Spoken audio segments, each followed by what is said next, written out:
Thank you for joining us. Have you ever wondered why you enjoy the things you enjoy? Why you think the things you think and do the things you do? Why you are the person that you are?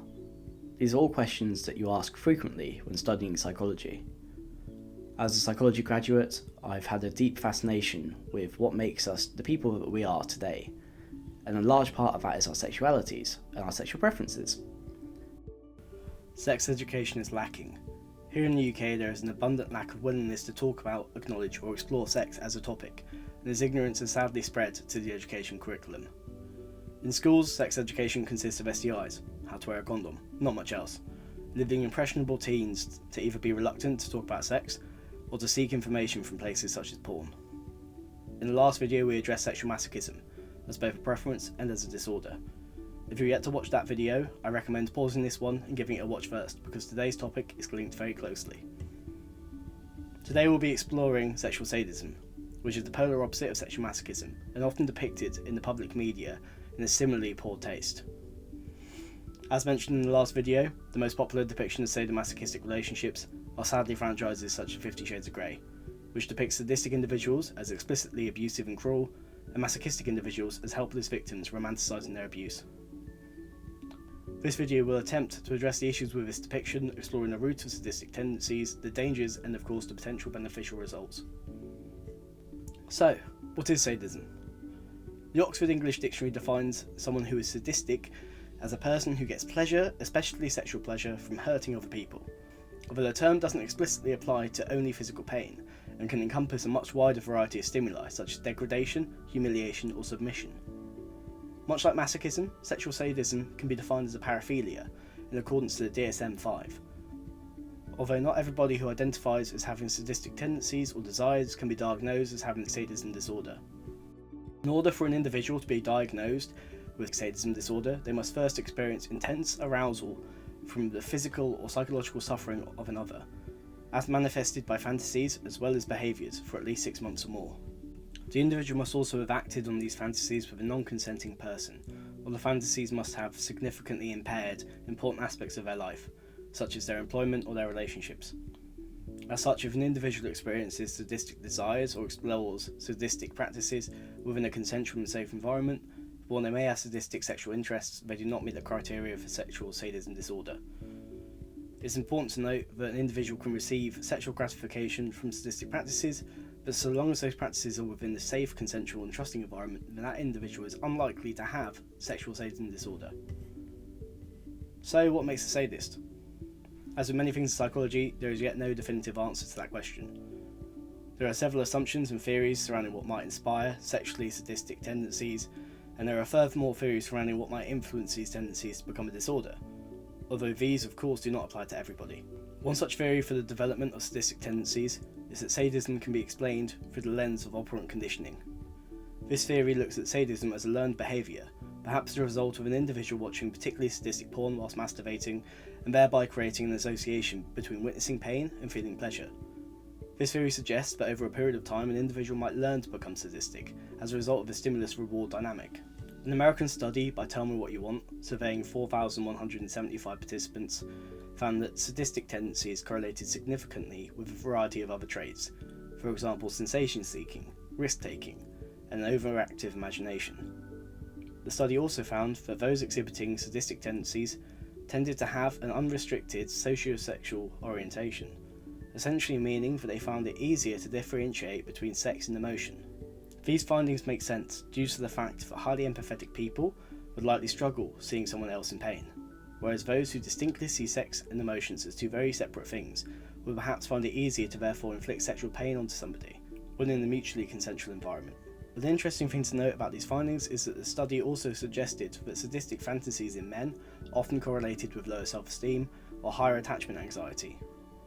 This would suggest that for some men, sadistic fantasies may be a way of exerting control that they otherwise feel they may lack elsewhere in life, although of course this doesn't apply to everybody. An alternative theory when understanding sadism is that sadistic practices are in fact masochistic in their own right, whereby seeing somebody in pain causes the individual distress, which they themselves are turned on by. While this particular theory sounds contradictory, there is evidence to suggest that perhaps in some cases, the line between sadism and masochism can be blurred and interchangeable. although this would appear to be a less prominent cause. There are a variety of differences between the way in which sexual sadism presents itself and develops based on age. Child presentation of sadism can be heavily correlated with abuse or trauma, and much like the way in which masochism can develop as a coping mechanism, often individuals can use sadism as a means of taking control of an event which was previously traumatic. These parallels between the development of sadistic tendencies and the development of masochistic tendencies as a result of trauma offers an interesting insight into just how varied coping mechanisms can be. In this case, sadism and masochism can both be seen as acting as a means to gain control of something the individual felt powerless over, despite presenting themselves in polar opposite ways. On the other hand, adult presentation of sadism often develops in early adulthood, around the same time that individuals first discover or explore their sexuality or sexual preferences, and as mentioned previously, is believed to often be the result of individuals watching sadistic porn and conditioning themselves towards it.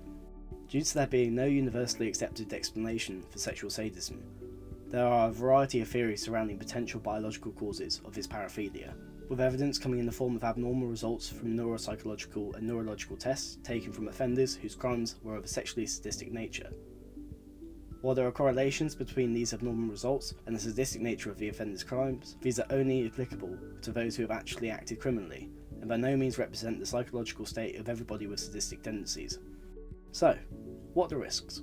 With the sudden popularity of films and books romanticising abusive and controlling sadomasochistic relationships, it is increasingly important to address the risks associated with sexual sadism.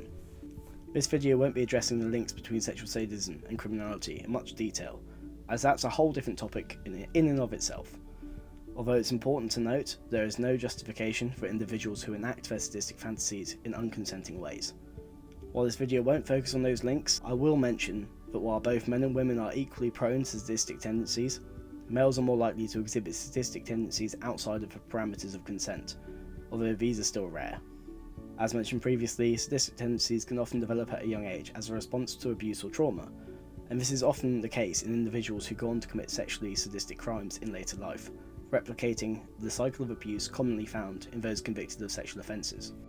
There are also a variety of psychological measurements of sadism when studying sex offenders, such as the Severe Sexual Sadism Scale, or SSSS, which can be used to identify the severity of an offender's sadistic tendencies in relation to their crime, a topic which is widely studied by criminal psychologists. Severe Sexual Sadism Scale, Jesus, try saying that with a lisp. In fact, some studies, such as that of Ferentsky et al. In 2012, into the increased frontotemporal activation during pain observation in sexual sadism, found that when compared to non-sadists, sadistic offenders exhibited greater amygdala activation when viewing pictures of pain, as well as a positive correlation between pain severity ratings and activity in the anterior insula. The study concluded that there was significant evidence to suggest that sadistic criminals experience heightened sensitivity to pain of others, and therefore their sadistic tendencies had affected them biologically. As I just mentioned, the topic of sexual sadism when in the context of criminality is a topic for another video, and if there's demand for it, I'll happily cover it in the future. But for now, let's continue with the topic of sadism when practiced legally and consensually. So what are the other risks of sexual sadism? As you can imagine, there are many. Any activity where the purpose includes causing harm to somebody will always bring with it an abundance of risks, both physical and psychological. First, we will address the blatant physical risks of sadistic practices and how these practices can go wrong. Then we will address the psychological risks and the importance of a safe and consensual environment. Before going into the potential psychological risks of sadistic practices, it's worth emphasising the importance of learning the safe way of approaching things. If you or your partner are interested in sexually sadistic practices, then I implore you, go research the proper ways of doing things. Understanding the correct ways of doing things such as asphyxiation or impact play can be the difference between life and death. And having worked as a live event professional dominant myself, I can't express enough how abundantly, absolutely vital it is that everybody that explores these kinds of relationships first does their research into how to do so safely. There are countless cases of sadomasochistic sex accidentally resulting in physical harm or even manslaughter charges, where the individuals didn't understand how to safely or properly explore their sadistic fantasies, or where parameters such as safe words were not implemented properly. In fact, there are so many rough sex-related manslaughter cases in 2020 that the UK government launched an investigation into whether accidental death during rough sexual practices warranted a murder charge rather than manslaughter. If you're interested in sadomasochistic sex but lack the proper understanding of how to practice it safely, then fear not. I'll be working on a video in the near future which will address how to safely practice BDSM and sadomasochistic acts such as impact play, bondage, asphyxiation, using my experience as a professional in the adult film industry to make sure that you and others can enjoy safe sex. Perhaps more prominent than the physical risk of sexual sadism are the psychological ones. If an individual enjoys the power dynamic of inflicting pain on their partner, then there will always be a potential that they are doing so for the wrong reasons. One such cause for this could be if the individual exhibits a narcissistic personality along with sadistic behaviour. Narcissists can often seek what is described as narcissistic supply, a term that refers to the attention and admiration from others that make narcissists feel appreciated. This, when coupled with sadistic tendencies, is a remedy for abuse. When the individual feels entitled to punish others in order to boost their own grandiose sense of self and their lacking self-esteem. When applied to the context of a relationship, this can of course become abusive, or manipulative, or coercive, and brings with it a wide variety of detrimental results. Ironically, despite trying to encapsulate the excitement and thrill of BDSM relationships, franchises such as 50 Shades of Grey or 365 Days both accurately depict the abusive tendencies of narcissistic sadists and the Stockholm syndrome they can create, acting as a perfect warning for the kind of relationships that you should avoid at all costs. Sadomasochistic relationships should be about mutual trust and control. The moment a relationship becomes coercive or controlling, then there's obviously red flags that need to be recognised. So, what are the benefits of sadistic tendencies when in a safe and consensual environment? Well, much like we discussed in the previous video on the psychology of masochism, when performed in a trusting environment where all parties are consenting, sadomasochistic relationships can be beneficial in helping individuals deal with trauma by allowing them to submit or take control in an environment where they feel safe and secure. Having a safe space to explore fantasies which might otherwise be viewed as detrimental can massively help with the healing process and help individuals to talk about their desires in a trusting environment without the risk of being judged. Sadomasochism should not be confused with sexual aggression, and a range of practices which are classified as sadomasochistic are as diverse as they are notorious. Psychology Today identifies 4 separate forms of sadomasochism: hypermasculinity, infliction and reception of pain, physical restrictions, and finally, psychological humiliation.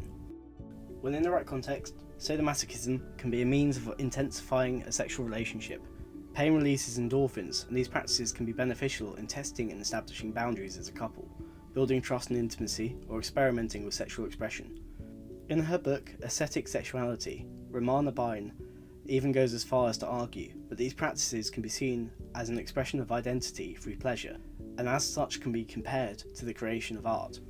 As is always the case, so long as it is done safely, in the correct environment and where all parties are consenting, sadism can be a positive thing. Communication and education is key, and discussing anything you want to try with your partner, and most importantly respecting their boundaries, are always going to be crucial. And before you and your partner consider engaging in any sadomasochistic practices, then please do your research as to how to do so safely. The trust that can be formed between two people who have a productive and positive sadomasochistic relationship can be amazing, and can really help lead to an open and trusting relationship. But of course, the most important thing is that it's done safely. I hope you guys have enjoyed the video, and as ever, if you have any comments, please feel free to leave them down below. There's also a link to my Instagram and Twitter, so please feel free to message me on there with any future video ideas. I'm hoping to make these a regular thing, and I apologise for any background noise. I'm currently living on a cliff in the middle of nowhere. But yeah, if you guys have any future video ideas, please feel free to leave them down below, or to send me a message on Instagram or Twitter. And I'm looking forward to doing more of these videos to help educate you guys on the psychology of various kinks and preferences. I hope you have a good day. Goodbye.